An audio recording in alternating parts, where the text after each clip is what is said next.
हरे कृष्णा, राधे राधे। आज हम आपको गीता के 14वें अध्याय का महात्म्य सुनाएंगे। भगवान विष्णु ने कहा कि हे लक्ष्मी, अब मैं तुम्हें गीता के 14वें अध्याय का महात्म्य बताता हूँ। इसका नित्य पाठ करने से प्राणी सांसारिक बंधनों से मुक्त होकर मोक्ष प्राप्त करता है। मैं तुम्हें एक कथा सुनाता हूँ जो इस अध्याय के महात्म्य को सिद्ध करती है। ध्यान से सुनो। पद्म नगर में एक विद्वान ब्राह्मण रहता था। वहाँ के राजा भीमसेन की सरस्वती नगर के राजा धर्म सिंह के साथ काफी गहरी मित्रता थी। एक समय की बात है कि राजा धर्म सिंह ने राजा भीमसेन को भेंट स्वरूप हीरे जवाहरात, अनमोल मोती एवं घोड़े भेजे। राजा भीमसेन ने सोचा कि राजा धर्म सिंह ने जो उपहार मुझे सप्रेम भेंट किए हैं, उनके बदले मुझे भी कुछ न कुछ उत्तम उपहार भेजना चाहिए। राजा भीमसेन ने काफी देर तक मन ही मन विचार करने के बाद यह निष्कर्ष निकाला कि इस विषय में राज्य के मंत्री से विचार विमर्श किया जाए। यह सोचकर उसने मंत्री को बुलाया और उसके साथ मंत्रणा करते हुए कहा, हमें राजा धर्म सिंह ने काफी अनमोल उपहार भेजे हैं। वह हमारे मित्र हैं, लेकिन हमारी समझ में यह नहीं आ रहा कि हम उन्हें कौन सा उपहार भेजें जिससे वह प्रसन्न हो जाएं।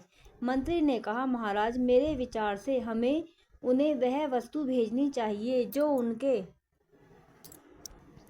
पास ना हो। राजा को अपने चतुर मंत्री का सुझाव पसंद आया। उन्होंने मंत्री से कहा, धर्म सिंह का राज्य काफी संपन्न और वहाँ हर चीज है, लेकिन उनके पास शिकारी कुत्ते नहीं हैं, इसलिए हमें वही भेजने चाहिए। राजा भीमसेन ने सोने की जंजीरों के साथ बंधे हुए शिकारी कुत्ते डोलियों में गद्दे लगाकर बैठा दिए और राजा धर्म सिंह को भेंट स्वरूप भेज दिए।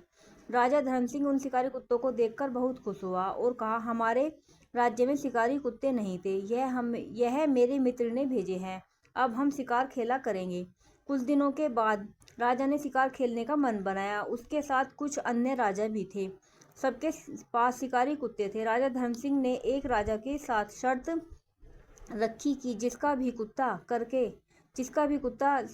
शिकार आएगा, वह शिकार उसी कुत्ते के मालिक का होगा।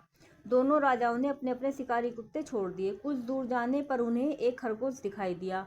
राजा धर्म सिंह के कुत्ते ने तेज दौड़ लगाई और खरगोश को पकड़ लिया, लेकिन वह किसी तरह शिकारी कुत्ते के दांतों के बीच से निकल गया।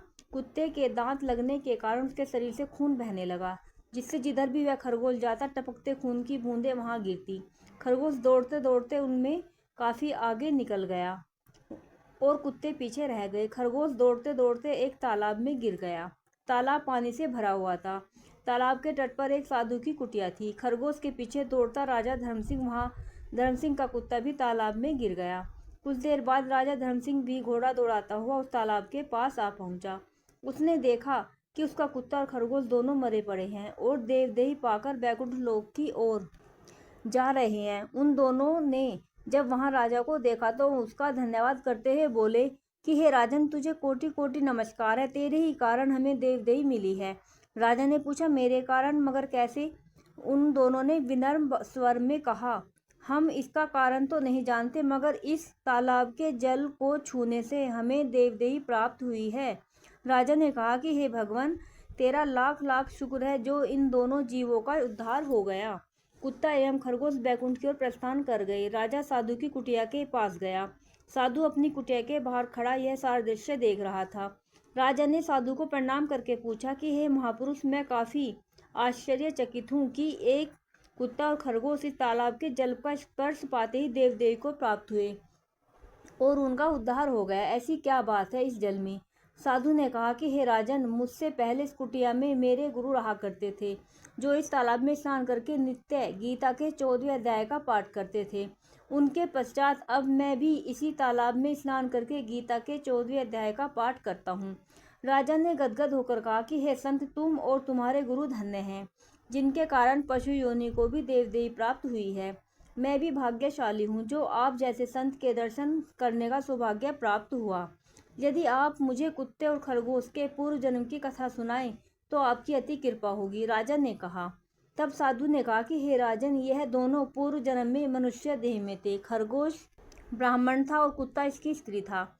पिछले जन्म में ब्राह्मण ने अपनी स्त्री को काफी दुख दिया था। एक दिन ब्राह्मण की स्त्री ने उसे विष देकर मार दिया। कुछ दिनों बाद वह काल का ग्रास बन गई। दोनों मरकर धर्मराज के पास पहुंचे। धर्मराज के आदेश अनुसार ब्राह्मण को खरगोश की योनि मिली और उसकी स्त्री का जन्म कुत्ते की योनि में हुआ। उन दोनों ने धर्मराज से अनुनय विनय करते हुए कहा, महाराज, हमारे गुनाहों के कारण हम दोनों पशु योनि में जन्म मिला है, लेकिन हमारा उद्धार कैसे होगा, कृपया यह बताने का कष्ट करें। धर्मराज ने कहा, जब गीता के 14वें अध्याय का पाठ करने वाले साधु संतों के स्नान करने वाले जल का तुमसे स्पर्श होगा, तभी तुम्हारा उद्धार होगा। संत के यह वचन सुनकर राजा ने उसे नमस्कार किया और अपने राजमहल में आ गया। इसके पश्चात उसने एक पंडित अपने महल में नियुक्त किया और प्रतिदिन उससे गीता के 14वें अध्याय का पाठ सुनने लगा, जिससे उसका उद्धार हुआ। एक दिन वह अपनी देह त्याग कर बैकुंठ को प्रस्थान कर गया।